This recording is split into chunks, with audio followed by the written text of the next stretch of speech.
Hi, Having me. Fanya. Hi, Hannah Williams. Hi, Fanya Randall with Now Coffee. I am That's so right. excited to have you here on my Yay. Feature Friday show. Yay. Um, Thank you for having me. of course. Well, you're such a fabulous lady and person, and So, um, I I have just been really excited about not only connecting with amazing ladies who are doing or people who are doing awesome things in our community, but also things that can benefit others and can promote something that I believe in strongly. So I believe in your amazing coffee.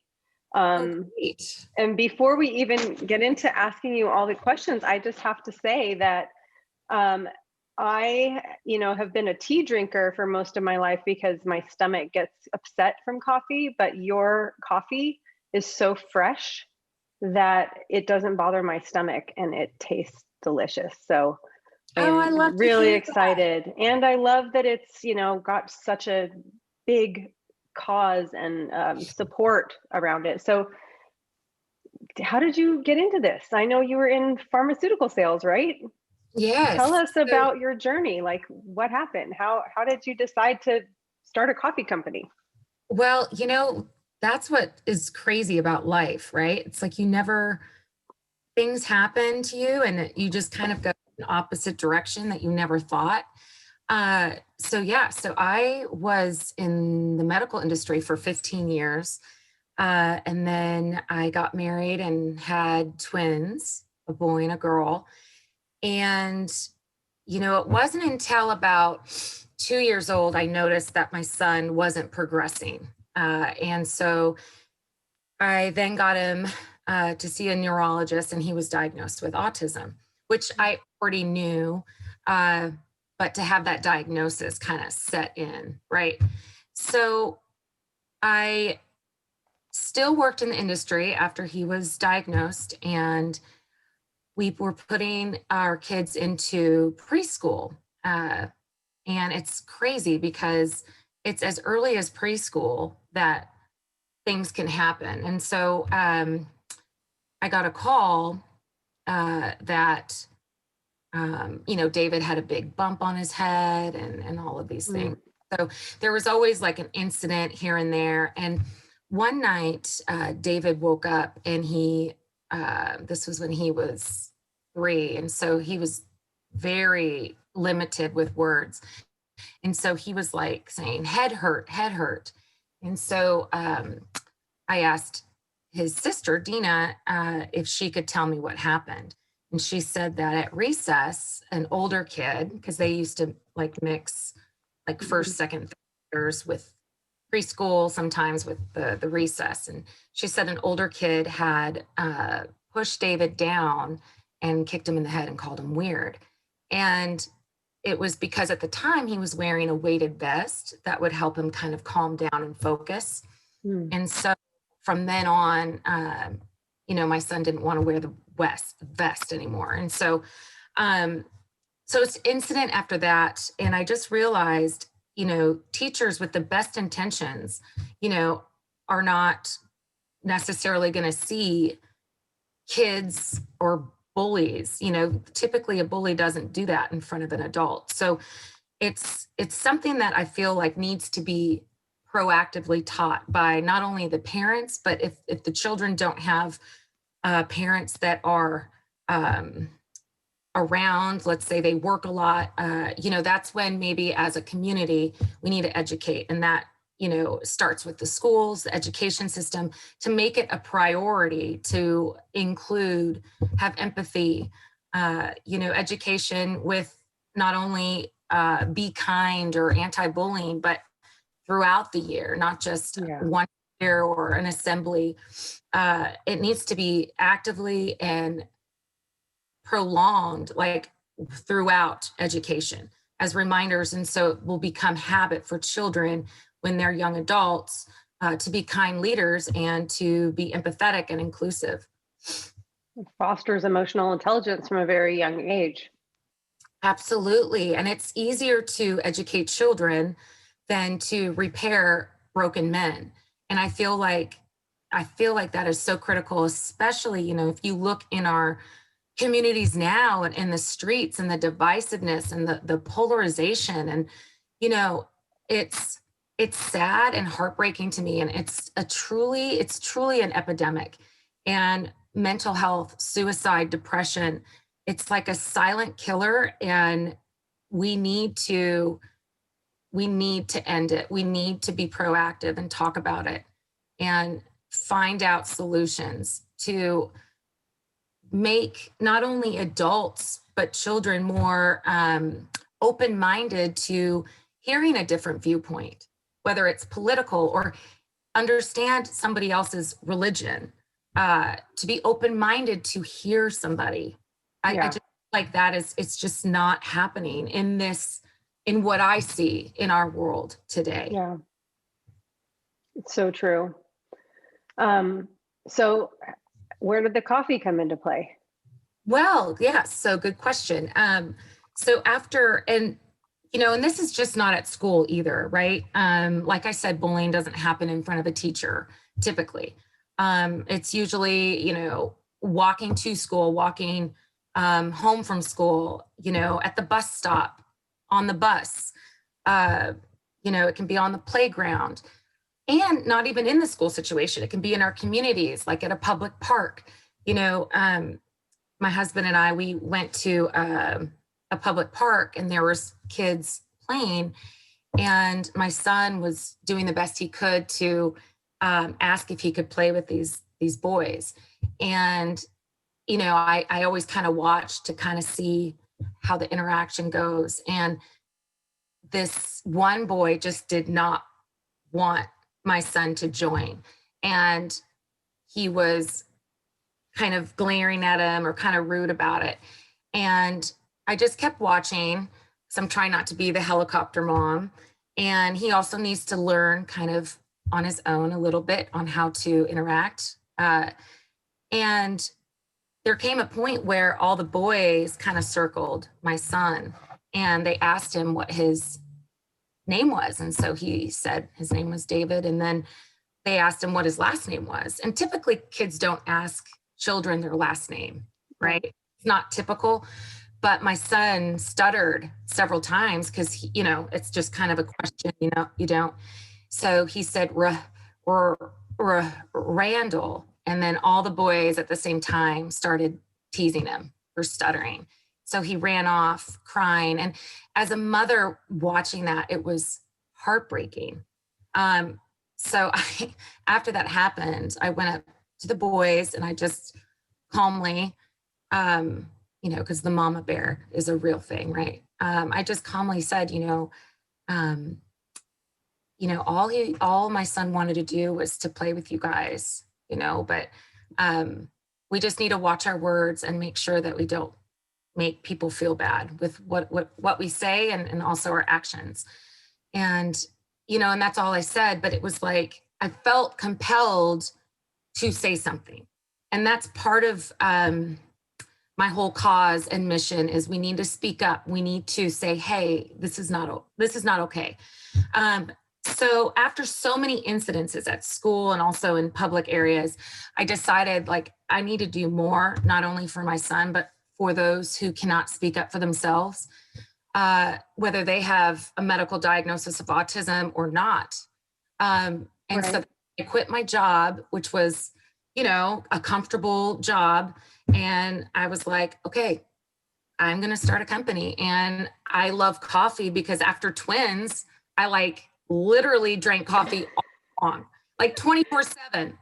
So I became a coffee connoisseur after having twins. And so it was kind of a nice bridge to that. And so, yeah, that's why I started Now Coffee. So with Now Coffee, tell us about why is this so special? I named my company Now Coffee Grounds for a Cause because this is an epidemic, the bullying and the mental health and the suicide and the depression. And so that's why I said, now we need to end bullying now. We need to take mental health serious now. And so we donate 50% of our profits to mental health awareness curriculum and anti-bullying curriculum in our schools.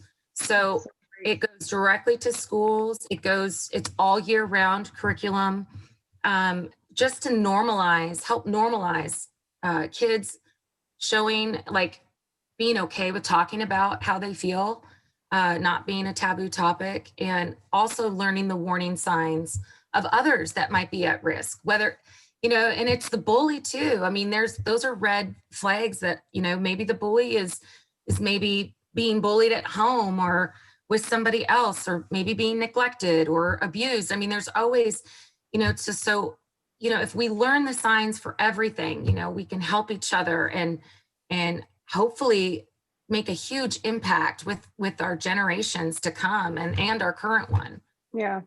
And I love that you did it with such an accessible product. Like, you were so smart to think, how can I get this message out here? Oh, well, almost everybody drinks coffee, so I'm just going to make a super amazing coffee. You are so good with words. So you have all these hilarious, of course, because you're so funny.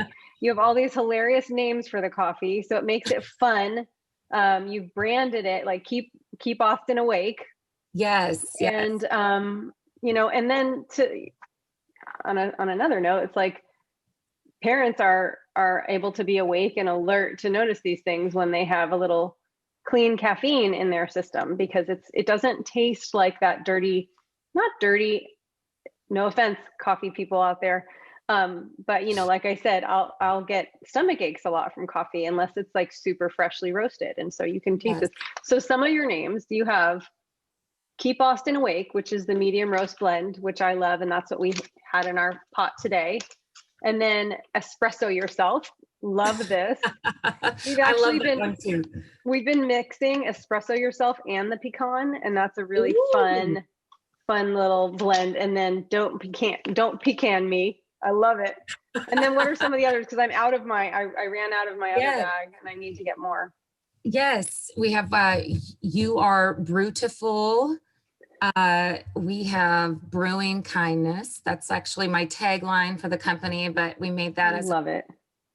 Love You Latte. And we're always, thinking of new blends. I'm doing one of the charities that I work with, the Kindness Campaign. We're doing a partnership together, and the blend, it's not revealed yet, but it's the blend is called Cup of Kind. And love it. Yes. And so what's great too, and maybe it has something to do with your lack of stomach aches or whatever, is that, and this is something I don't know if a lot of people know about, and if they do, but I found that coffee beans are heavily chemically treated, the conventional way, heavily chemically treated. And so by buying organic beans, you don't have that. And if you get something that's decaffeinated coffee, if it's not organic, that also is treated with chemicals. And so with our decaf, we do the Swiss water way to get the caffeine out. But it's just important to know that buying organic beans, you are getting the utmost quality of coffee beans available. And we also do fair trade. That's important because that means that the farmers in other countries, they're getting a fair deal. And I think that roasting fresh per order, we do roasting 3 times a week. But that way you get the freshest beans possible. It's not sitting on a shelf for a year or 6 months. Like as you order, we roast, and that ensures you fresh coffee. And then also it's a win-win because we don't have inventory sitting on shelves. So it's a win-win. That's awesome. And so tell me about your background, like parents and where you grew up, and so where's your Fanya? I mean, that's such an interesting name. Yeah. So my dad, he is from Spain, And he, then when he was younger, they moved to Honduras, and when there was just not a lot of employment opportunities. And so when he was 18, he came to this country, became a legal citizen, learned the language in like 6 months, and was just so grateful to be here. And so he then met my mother, who was born in the States, of course, and she's French and Norwegian, and they met in an elevator. Um, but my Love in an elevator. I know. But my mom is super shy, and my dad is like very I wonder where I get that from. I was just gonna say. Yes, asked my mom out in the elevator. And yeah, the rest is history. And then my mom's family was in Montana, so they wanted to raise a family that was a small town that was a beautiful place. And yeah, I mean, I loved growing up in Montana. It was beautiful. That's awesome. Montana, that's a place I've always wanted to go. I just imagine what Montana is like. There's so many places in America I haven't been, and I've grown up here. But and I know, for me growing up in the city of Los Angeles, I definitely experienced my own forms of bullying. But did you have bullying in Montana? Like, what was it like? Did you feel bullied ever, or did you witness bullying with others? Absolutely. And so I kind of was the girl that was friends with everybody. And I always said hi and made sure I conversed with those that might have not had friends or very many of them. And so because I felt empathetic at a young age. Like that was important to me. Instead of just walking by, it was important for me to say hello. Mm-hmm. And I realized that that's not the thought for everyone. And I want that to be a thought for everybody. But having said that, yes, I experienced it. And my dad experienced it. I grew up in a small town, and that was like 5,500 years ago. And so, my dad's name was Anibal Paywan, and he had darker features than me, and a very thick accent. And so he definitely stuck out. And he, at work, would find cigarette ashes in his coffee, just, stuff like that, and be stopped. And the car would be looked through and all of those things. When you're a young child, you don't really understand, you don't really understand what people are thinking. As adults, you're wondering why we're getting stopped, or, why this is happening to my dad. But that, my father, and then me having such a unique name, Fanya Randall, growing up, I was able, and we didn't have money. And so I didn't have the cool clothes. And so I kind of got teased with the clothes, or the lack of cool clothes that I had, or my name was being different. And so I was able to use humor to almost beat the bully to it. I would myself. So that way it kind of protected me from being bullied. But unfortunately, my sister, Dina, who my daughter is named after, she had leukemia and lost all of her hair. And I remember specifically, and I will never forget this. This was when I was in kindergarten, and we had the same recess. And my older sister was at the time in 3rd or 4th grade. And I remember playing with my friends, and I hear this commotion. And so I ran over, and I saw that it was my sister with her wig off. And some kid had taken the wig and was making fun of her bald head. And wow. I froze, because it's like I almost didn't want my sister to see me. I didn't want her to see that I saw that, to make her more embarrassed. So I didn't say anything. And I remember the aide, took my sister inside, and, but to that day, I realized that I don't want to be that person that is silent. And that was a lesson for me at such an early age at kindergarten, to always say hello, speak up, make those that are invisible visible. And that changed my life, actually. Mm, that's amazing and beautiful, and that says a lot about the Fanya that I know. Yeah. And Um, I think with, I bet, like, if most people talk, we all can probably relate to being marginalized, or bullied, or not included. I mean, I feel like, some worse than others, but I feel like everyone knows somebody, or it happened to them. I feel like, Everybody was in seventh grade at some point. yeah, middle school. Oh my gosh.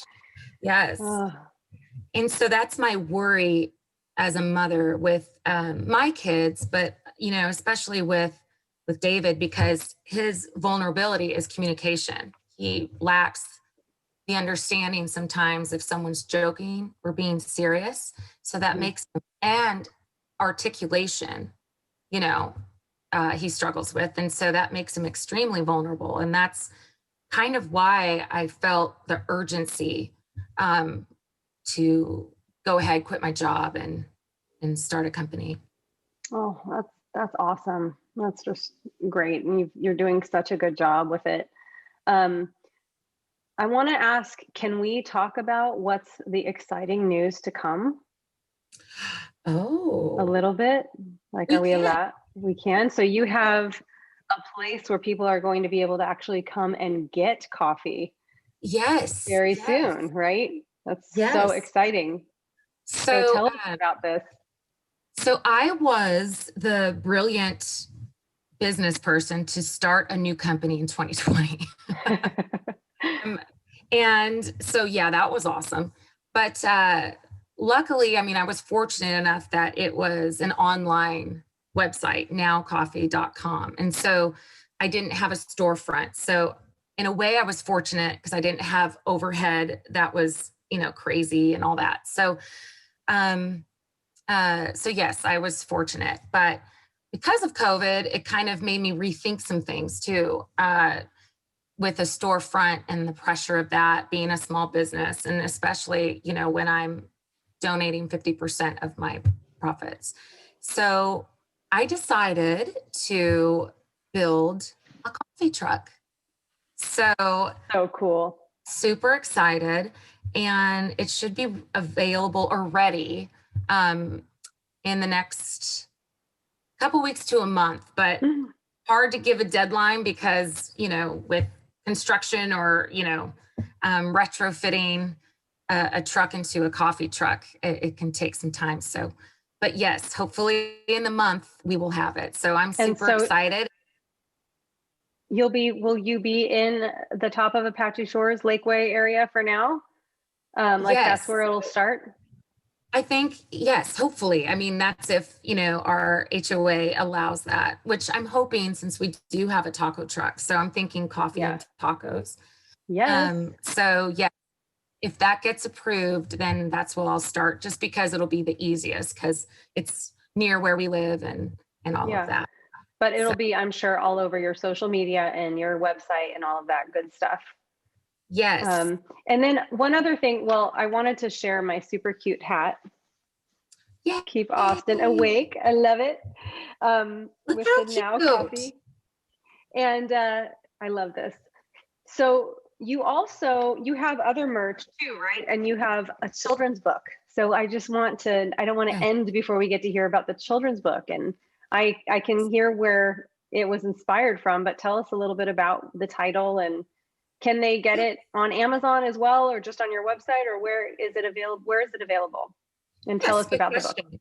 Yes, so honestly, I've been so busy with coffee that I haven't really had time to really promote my book. But yes, you can get it on nowcoffee.com or Amazon. It's available on Amazon. So what I wanted is to write a book about a children's book where they can learn at a young age. Like I'm saying you can read this book as early as pre-K or even earlier. Like earlier the better, for kids to really learn that and to make it habit. But it's a book that is relatable for a child. It's not, because sometimes, when I was thinking about it, as a mom, I'm just like, okay, be nice, say please and thank you, and, include others. And it's like when you're young, my kids are 7, it's like, what does that mean to them? What does that look like visually? And so that's when I decided to write a book, because it shows typical situations that a kindergartner, first grader, or second grader would see, be nice. What does that mean? Or speak up. And it's, scenes in the book about this boy who has elephant ears. It's called Elephant Ears, the book. And he just has really big ears. And he's a sweet boy, but there's one kid in his class that calls him elephant ears. And it shows how the kids are scared to say anything because they don't want to be bullied by him. And they're sad for the boy that's being bullied. And so it just kind of walks kids through on the situations that are typical that could happen to them and what they can do that's appropriate to stop the bullying, and also learn to be confident in themselves in speaking up for what's right. And so it's a kind of, to me, a lot of lessons. It's leadership, it's confidence in them, self-esteem. It's just teaching children at a young age to be kind leaders growing up, which is so needed, as we all know. Yeah. Well, that's just awesome. I'm just so glad that we got to meet. And so I have to put this in there because it's too great. We can, I can talk real estate stories all day long, but I always manifest like these amazing people that I either buy or sell from, or connect with somehow along the way, or make like the best neighbor friends. And we became friends because I bought your house in Apache Shores. I know, isn't that funny? Yeah, it's just awesome. And I'll never forget. Now, of course, we have moved to Spicewood now, but I remember Paisley was so little when we looked at your house, and your kids had their tiny little toddler beds, and Dina had an Elsa blanket on her bed, and that was it. It was like, I need the Elsa house. And then Emelina called it the princess house because you had chandeliers. So it was, the Elsa and the princess house. That's, and plus Fanya and Patrick are really cool. So let's just go ahead and get that house. Oh, so cute. I love that story. I know. So true. Great. I mean, it's the little things that make a house special, or just even a car. Like I noticed the cup holders. Like I'm impressed by cup holders and lights. And, like if your floor mats light up, right. Out the engine, right? Yeah. Lights. Yeah. That's awesome. But yeah, I'm so glad that we were able to meet and become friends. And, I'm excited for you too with your new real estate adventure. Cause you're just blowing it out of the water. It's been quite a ride. Need my coffee. Yeah. That's right. That's right. Coffee Having my afternoon coffee. That's right. Signing contracts. But I just love you, and thank you so much for talking with me and sharing and letting other people hear, hopefully far and wide, how great your coffee is. My mother-in-law actually ordered a couple bags just a few days ago. Yay. So I was really happy about that. And so, yeah, people can order. This is a great local Austin company, and I like to promote Austin businesses. But what's so great is that people can order your coffee from all over the country, people. So, yes, I'll put your website and all the contact info in the description of this video. And also I'm going to edit it and add a little field there. So, yay. So, yeah, thank you guys. Well, thank you so much for the opportunity. And I really appreciate, I'm so grateful for not only your business personally buying my coffee, but also spreading the word about our company and our mission. I really, Well, it's just such a good one. And I just appreciate people who are doing the good in the world. And I want to be a part of sharing that. That's such a huge mission for me as well. And I just have a lot of passion and love for what you're doing. So well, really thank you happy. so much. I appreciate, and I can't wait to see it. This I video, can't wait. Yes, yay. I'm going to Thank edit it and it you. should be ready by Friday. Yay. All right, Fanya. Thank you so much. Okay. Bye, Hannah. Bye.